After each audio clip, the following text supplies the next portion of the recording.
Like, I think that many poker players will like attempt to, as they refer to it, entertain the fish. And like, you'd be doing yourself as well as the table like a bigger favor by just shutting the fuck up entirely.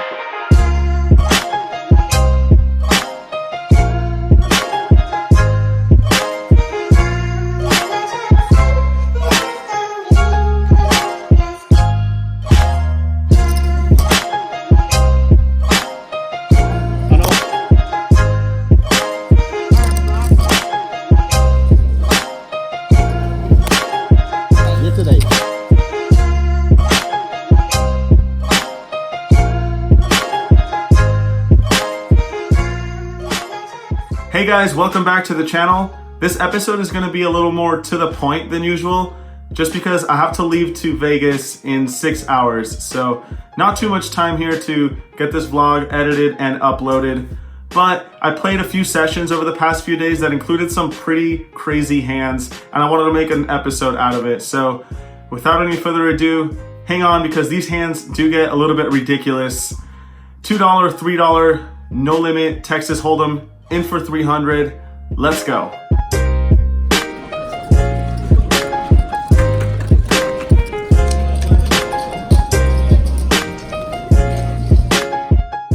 In this first hand, I'm at a table that's fairly loose, passive, a lot of limping going on, but also not a lot of folding. So when I look down at pocket sevens on the button with 5 callers ahead of me, I decided to just overcall.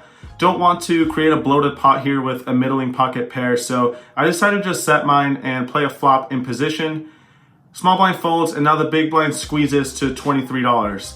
2 of the limpers call, pretty easy spot I think. I make the call, and we go 4 ways to a flop of 9-5-3 rainbow. The big blind checks, and both the limpers check it over to me as well. So I think this is a good spot to put in a bet, just for protection, and I think most of the time we're gonna have the best hand on this kind of board. I don't think any of the limpers are checking over a 9 after the pre-flop raiser checks. So all that being said, I put in a bet of $35, and now the big blind, who had been pretty tilted, spewing a little bit here and there, he decides to jam all in for 110 total. The limpers fold, and I don't think he has an overpair. I don't think he would slow play it against 3 opponents, but if he does, I'm happy to just pay it off. So I put in the call. The turn is a deuce and the river's a jack. I just show my sevens. He mucks his cards. So scoop the first one here, moving on to the next hand.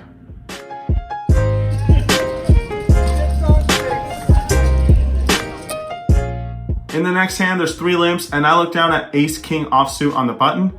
I make it $20 to go. The big blind calls and one of the limpers calls. So 3 ways to a flop, which comes 9 deuce. The big blind leads right out on this flop for $30, which I found pretty interesting. I thought this player was pretty solid, and I don't know, it just seemed a little unorthodox to me. The middle position player folds, and now the action's back on me. I don't think he's too strong here, so although I don't hate a fold, since I don't think he's bluffing too often into 2 people here, I decided to call and see what develops on the turn and river. I put in the call, and we go heads up to a turn, which is the king of hearts, giving us top pair, top kicker. The big blind, however, doesn't slow down. He puts out a bet of $60. And I think the play here is pretty easy. Once again, just to call and see what develops on the river. So that's what I decide to do. The river brings a 5 of diamonds, and once again, the big blind puts out a pretty healthy sized bet of $160. Action's back on us, and I'm definitely not in love with the situation. We don't beat much aside from just bluffs. I just don't see any worse hands he could be value betting here. So one of the bluffs I was concerned with was 8-7, which is an open ender on the flop, which gets there on the river. But his story just doesn't add up too much. I don't think he's leading out with sets or 2 pair on the flop. So if he has 8-7, good for him. But when the story doesn't add up and our hand is pretty much near the top of our range, I think I'm not looking to fold. So I put in the call, and he shows 9-7 of hearts. Interestingly played. Not sure if maybe this player is as solid as I thought before this hand happened. Happy to scoop, move on to the next hand.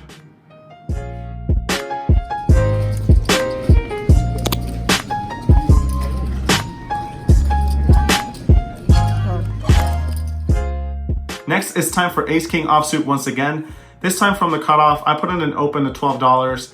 The button on my left makes the call and the blinds fold. This player in particular had been losing quite a lot, so once the flop came ace, queen, deuce with 2 clubs, I decided to check it over to him and give him a little bit of rope. Sure enough, he puts out a bet of $20, and at this point I noticed he only started the hand with around $100, so I'm happy to just get the money in right here on the flop and get him to commit any kind of draw or pair that he could have, seeing as he's not in a folding mood whatsoever. So all that being said, I put in the check raise to 65. He pretty instantly goes all in. I happily make the call, and he actually has a really good hand when he flips over 3 deuce of clubs. So he has bottom pair and a flush draw. We hold the king of clubs, which makes me feel a little bit better in this spot, but that optimism kind of goes out the window when the deuce of diamond peels on the turn. Drawing pretty slim here, no worries. Ace of diamonds on the river, full house over full house. Not a huge pot, but pretty interesting flop and run out, so wanted to share that one with you guys. Luckily, my opponent was a pretty good sport in this case and said he actually watches the vlogs, so good to see that it's all in good spirits and no one's upset. Full house over full house. Moving on to the next hand. Sure. I think this next hand is probably one of the most complicated from this episode. There's a straddle on, there's 3 limps, and I overlimp with pocket 5s on the button. Don't mind isolating with this hand, but this time I decided to just call and see what develops. The big blind completes and the straddle checks his option. So we go multi-way to a flop of 8, 7, 6 with 2 hearts. So we flopped an open ender and that's about it. The big blind and straddle check and the first limper leads out for $20. Action gets back to us, and this wasn't necessarily the player to bet out a draw, so I'm pretty sure he has a made hand in this spot. My reflex is to fold, seeing as I'm drawing pretty slim with just an open ender and the top of the straight is to the dummy end of it. But I decided to peel and potentially steal the flop on later streets if a heart or scared card comes off. Happy to put 2 pair or even top pair in a tough spot later on. I make the call and everyone else folds, so heads up to a pretty interesting turn card, which is the 5 of hearts. I expected my opponent to check this turn card almost every time, but to my surprise he doesn't. He continues for $60.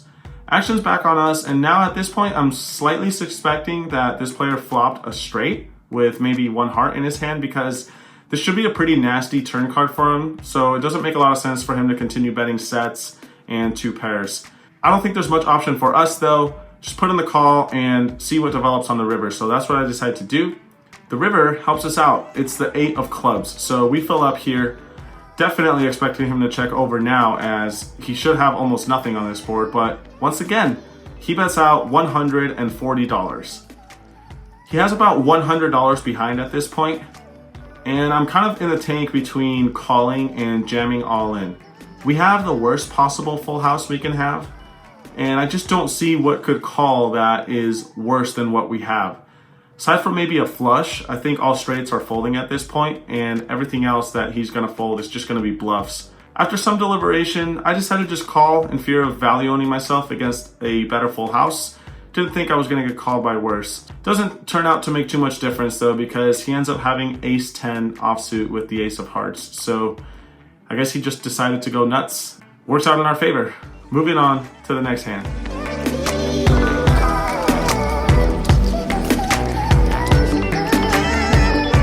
In the next hand, there's an early position open to $8, 2 callers, and it gets back to me on the big blind. I look down at ace jack offsuit, and it's definitely not a hand I want to play multi-way out of position, but I think it's also just too strong to fold. So I elect to 3-bet, which gives me the opportunity to isolate from out of position and also just win the pot right here pre-flop.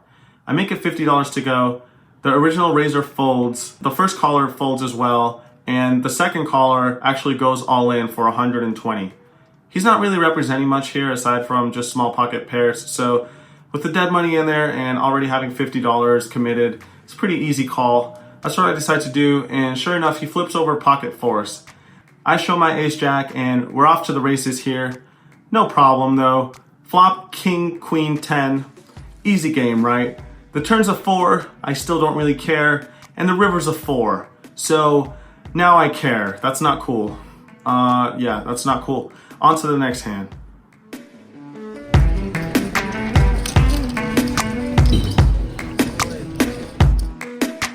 In the next hand, there's 2 limps, and I look down at pocket 5s on the button.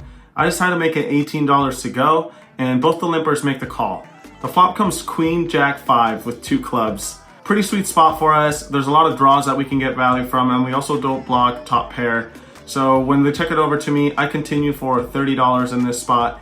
One of the players makes the call and the other one folds. Heads up to a turn, which is the 9 of hearts, which isn't my favorite card, but when he checks it over to me, I think it's a mistake to check back here. There's still a ton of value to be had from possible 2 pairs or just pair plus straight draw combinations, even flush draws. So I decided to continue for $80 in this spot, sizing up a little bit as the board is getting pretty connected. He doesn't think for too long and makes the call. River comes the 8 of hearts. Pretty disgusting run out for bottom set here. And my opponent decides to lead out for $40. I think this is almost never a bluff, but for this price, I don't think we can fold.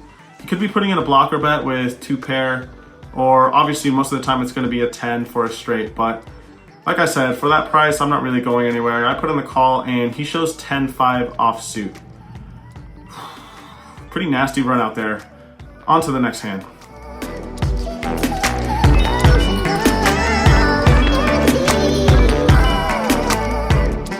Okay, so in case you haven't noticed the title of this video, this hand is exactly what that is referring to. I look down at 8-6 of diamonds from middle early position, decide to open it up to $12 and get no less than 5 callers. So we're going about 97 ways to a flop here, which comes king, queen, 6 with 2 diamonds. Pretty sweet flop for 8-6 of diamonds, obviously. Heads up or maybe even 3 ways. I would almost always put in a bet here, but multi-way, it's very likely someone behind has top pair or maybe even top 2, so I don't want to bloat the pot with a semi-bluff at this point. I decide to go into check call mode, checks around to the button who puts in a bet of $40. I make the call and everyone else folds, so things are looking pretty good. However, the only problem is this player was what you guys might consider an OMC, very tight old player who was fairly nice and hadn't put almost any money in the pot thus far, so alarm bells are going off a little bit. However, with such a good hand, obviously no choice but to just call here. Heads up to a turn, which is an offsuit 8, so we pick up bottom 2 pair plus a flush draw. I check it over to this player, and I expect him to check back a lot of kings here, or maybe even bet kind of small, just based on player type alone. But to my surprise, he continues betting and makes it a pretty large bet, while complaining under his breath about people who chase flush draws. $130 to go, action's back on us, and if I make this call, I'll only have around 150 behind. It's kind of an awkward spot. I think the most likely holding at this point from, like I said, this player type in particular is king queen, or maybe even pocket queens. There are some players who play those hands very passively, so I'm not in love with the spot, even though our hand is so amazing. Against any other player, obviously, I would just stick it in right here, but I decided to just call and see what happens on the river. Heads up to a river here, which is an offsuit deuce. I check it over to him one more time, hoping he just checks back 2 pair at this point, but he doesn't. He decides to go all in. At this point, the pot is just so big that there's no way I'm folding. If he has a set of queens or top 2 pair, so be it. As I'm getting ready to call, however, he looks across the table at me and says, "Hold on, let me show you a card." And he flips over the 6 of clubs. What? So at this point, my brain just absolutely melts because I just didn't think this player in particular would ever be able to show me a card besides a queen or a king. So now we can rule out pocket queens and we can rule out king queen. Does he really have pocket 6s here? The only combo left in the entire deck? Does he have 8-6 that we chop with? Well, would he bet bottom pair against 4 players on the flop? Seems unlikely. I don't know. It was just such a weird card for him to show that it kind of froze me, to be honest. I was just getting ready to flick in the call and happily pay him off, but now I'm thinking, well, can this be anything but pocket 6s from this guy? I'm thinking, well, now I only beat bluffs with a 6 in them. What possible bluffs could he have with a 6 into 4 opponents on the flop? Long story short, I hate this, but I decided to make the hero fold, which is super, super tight and it's completely based on this player type in particular. I asked him to show it for the vlog, and you guys will see the clip right here. He'll cover it up with like a emoji of like shit. It's called that Saber Forge. My brother got one. Yeah, if you don't mind. Oh, Wow. I would never do it. Nice hand. Yeah, he flipped over 6-3 offsuit. No, God! No, God, please, no! No! No! No! I don't think I've ever felt so tilted in my entire life. This is for sure the last time I'm hero folding at low stakes poker. There's just too much spazzing going on, too many people getting out of line for absolutely no reason at what seems like the randomest of times. So I'm done, okay? No more hero folding, and I don't want to talk about it, so let's just move on to the next hand. I'm done.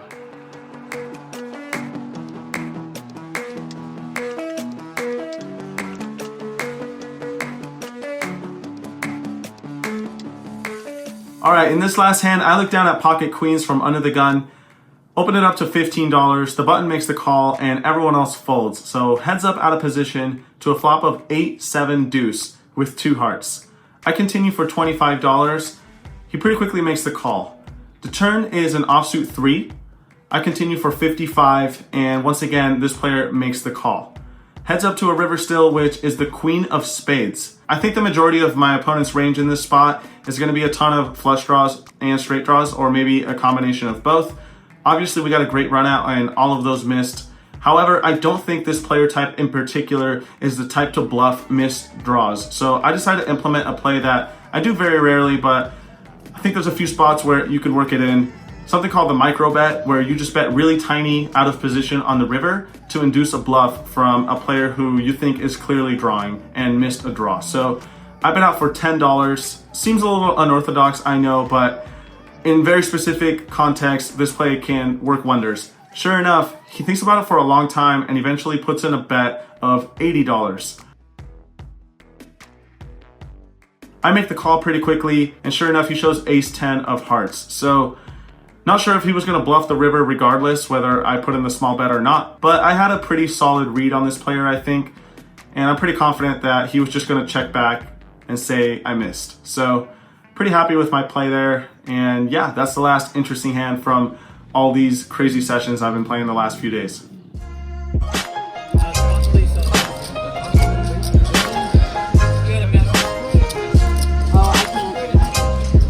That's a good one.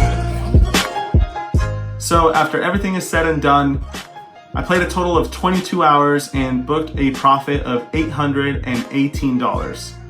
I think a really good goal to have in mind is 10 big blinds an hour at whatever stakes you guys are playing. So anytime I'm able to achieve anywhere in that ballpark, I'm pretty happy. Anyway, I hope you guys enjoyed these hands. As per usual, feel free to leave a comment. I'll try to get back to you guys within 24 hours. Right now, I gotta get to editing this vlog. All right, that's it. If you enjoyed the video, please give it a thumbs up as it helps the channel continue to grow. Next time you see me, it'll be vlogging from Vegas. So good luck out there, you guys. Run good at the tables, especially if it's the WSOP. And I'll see you guys next time. Peace.